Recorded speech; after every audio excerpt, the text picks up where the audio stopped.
इस लेक्चर में हम इक्विलिब्रियम ऑफ रिजिड बॉडी का स्टडी करते हैं। अगर कोई रिजिड बॉडी इक्विलिब्रियम कंडीशन पर है तो रिजिड बॉडी पे जितने भी एक्सटर्नल फोर्सेस लगते हैं उनका वेक्टर सम 0 होना चाहिए, और रिजिड बॉडी पे जितने भी एक्सटर्नल टॉर्क होते हैं उनका भी वेक्टर सम 0 होना चाहिए। ये कहलाती कंडीशन ऑफ ट्रांसलेटरी इक्विलिब्रियम, ये कहलाती कंडीशन ऑफ रोटेशनल इक्विलिब्रियम। अब इसको कंपोनेंट फॉर्म में लिखें तो ये तीन इक्वेशन सेटिस्फाई होनी चाहिए और ये तीन टॉर्क की इक्वेशन भी सेटिस्फाई होनी चाहिए। अब इक्विलिब्रियम को समझने के लिए न्यूमेरिकल प्रॉब्लम सॉल्व करते हैं। इसमें ए बी एक रॉड है जो कि वॉल और फ्लोर ग्राउंड के रेस्पेक्ट में रेस्ट में है। हमें फाइंड करना है कि यहाँ पर जो बी एंड पे और जो ए एंड पर है कोएफिशिएंट ऑफ स्टैटिक फ्रिक्शन की वैल्यू मिनिमम क्या होनी चाहिए, ये रॉड ए बी स्लिप ना हो, तो इसको हमें म्यू कैलकुलेट करना है। सबसे पहले जो रॉड ए बी है उसमें जो फोर्सेस एक्ट करते हैं वो डायग्राम में दिखाए गए हैं। सबसे पहले एंड ए जो है रॉड का उस पर एन है नॉर्मल रिएक्शंस जो ग्राउंड के द्वारा लग रही है अपवर्ड। एक ग्राउंड के कारण फ्रिक्शन एफ इधर लग रहा है क्योंकि ए एंड जो है रॉड का वो एक्स डायरेक्शन में स्लिप होने की कोशिश करेगा, इसलिए फ्रिक्शन इस डायरेक्शन में लगेगा। इसी प्रकार बी एंड पे बी एंड नीचे की तरफ स्लिप होने की कोशिश करेगा, इसलिए फ्रिक्शन एफ बी ऊपर की तरफ एक्ट करेगा। एन बी इस वॉल का नॉर्मल रिएक्शन है। इस प्रकार ए पे दो फोर्स है एन ए और एफ ए, बी पे दो फोर्स है एन बी नॉर्मल रिएक्शन और फ्रिक्शन फोर्स एफ बी। सी जो है वो रॉड का सेंटर ऑफ ग्रेविटी है जहां रॉड का वेट एम जी एक्ट कर रहा है। अब सबसे पहले जो ओ एक्स डायरेक्शन है हम इसमें इक्विलिब्रियम की कंडीशन सेटिस्फाई करते हैं। तो जो ओ एक्स डायरेक्शन में दो फोर्स एक्ट कर रहे हैं, एक एफ ए और एक N B. N B positive और एफ ए नेगेटिव है। इस प्रकार सिग्मा एफ एक्स बराबर 0 होगा, N B minus F A बराबर 0। अब एफ ए जो है फ्रिक्शन है वो होगा म्यू इंटू एन ए, तो एफ ए के प्लेस पे म्यू इंटू एन ए रखेंगे तो ये इक्वेशन आएगी mu is equal to N B by N A. ये इक्वेशन 1 है। अब हम सेंटर ऑफ मास सी के अबाउट जितने भी फोर्स है उनका टॉर्क 0 करते हैं, यानी कि condition of rotational equilibrium apply करते हैं अबाउट सी। तो सी पर जो सबसे पहला फोर्स है एन बी, इस एन बी का सी के अबाउट जो टॉर्क होगा वो होगा N B into perpendicular distance C Q. क्योंकि ये लेंथ 4 दे रखी है इसलिए ये सी क्यू हो जाएगी 2, तो इसलिए एन बी का टॉर्क होगा एन बी इंटू 2। अब हमें डायरेक्शन निकालनी, इस टॉर्क की डायरेक्शन क्या है, इसके लिए हम right hand thumb rule apply करते हैं। सबसे पहले जो बी है जहां पर फोर्स एन बी एक्ट करता है और सी है सेंटर ऑफ रोटेशन, तो सबसे पहले सी के रेस्पेक्ट में बी का जो पोजीशन वेक्टर होगा वो सी बी होगा। अब सी बी को आगे की तरफ डिस्प्लेस करेंगे ताकि सी जो है वो यहां आ जाए, ताकि इस पोजीशन वेक्टर सी बी का टेल और एनबी का टेल एक ही डायरेक्शन होगा। तो जब हम सीबी को आगे तरफ डिस्प्लेस करेंगे तो ये डायरेक्शन होगी। अब इस डायरेक्शन से आप एनबी की डायरेक्शन में राइट हैंड की फिंगर को ऐसे रोटेट करेंगे तो जो थंब होगा वो आउटवर्ड होगा, यानी एंटी क्लॉकवाइज डायरेक्शन में टॉर्क है। एंटी क्लॉकवाइज टॉर्क जो है वो पॉजिटिव होता है। इस प्रकार हम देखते हैं कि जो एनबी का टॉर्क है वो पॉजिटिव होगा, एंटी क्लॉकवाइज पॉजिटिव और क्लॉकवाइज नेगेटिव होता है। इसी प्रकार अगर एफबी का टॉर्क निकालना है तो ये जो आर है इसको आर से एफ बी के डायरेक्शन में अगर फिंगर को रोटेट करेंगे राइट हैंड की तो ये भी एंटी क्लॉकवाइज रोटेट होगी, इसलिए इसका भी टॉर्क जो है वो एंटी क्लॉकवाइज होगा यानी पॉजिटिव होगा। इस प्रकार हम टॉर्क की डायरेक्शन कैलकुलेट करते हैं। तो सबसे पहले एनबी का टॉर्क होगा सी के about NB into 2।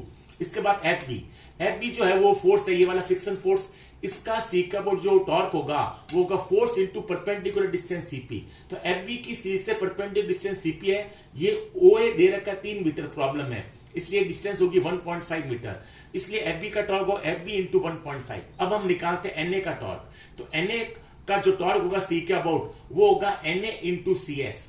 C S जो है वो है हमारे पास में 1.5 मीटर, इसलिए इसका टॉर्क होगा एन ए। ये नेगेटिव टॉर्क इसलिए है कि जब हम इसका पोजीशन वेक्टर सी का ए के रेस्पेक्ट में जो पोजीशन वेक्टर सी है इस डायरेक्शन में, अब इसको पहले आगे बढ़ाएं ताकि इसका जो टेल है सी ए का वो यहां आ जाए। क्योंकि जब हम राइट हैंड फिंगर का रूल यूज लेते हैं तो सबसे पहले दोनों वेक्टर के टेल मिलने चाहिए। इस प्रकार एन ए का टेल भी ए पर आना चाहिए और सी ए जो पोजीशन वेक्टर है ए का उसका भी टेल सी पर आना चाहिए। अब हम इस सी ए मतलब आर से एन ए के डायरेक्शन में अगर फिंगर को घुमाएंगे राइट हैंड की तो ये क्लॉकवाइज डायरेक्शन है, इसलिए इस टॉर्क को अपन नेगेटिव ले रहे हैं। इस प्रकार एन ए 1.5 नेगेटिव है। अब लास्ट में एफ ए का निकालते तो एफ ए का सी का जो टॉर्क होगा वो होगा F A into perpendicular distance. तो यहाँ जो परपेंडिकुलर डिस्टेंस होगी सी की एफ ए से वो ये होगी, ये डिस्टेंस 2 मीटर है, इस प्रकार इसका होगा एफ ए इंटू 2।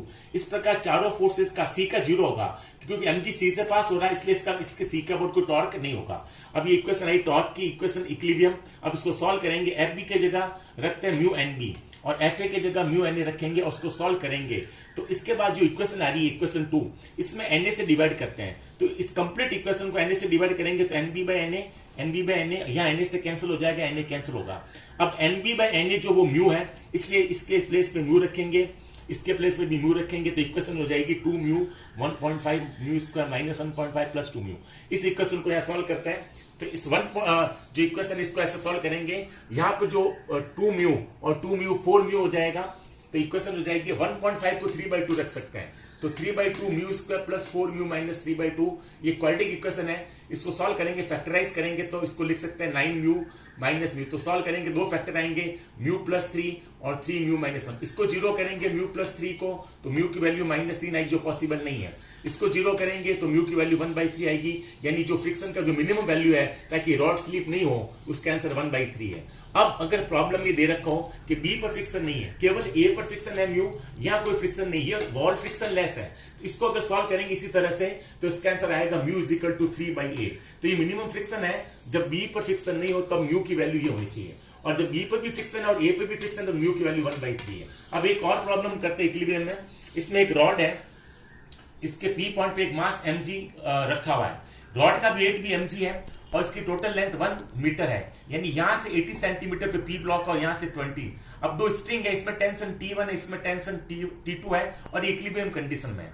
तो सबसे पहले हम देखते हैं वर्टिकल फोर्स है T1 और T2 वाई डायरेक्शन में।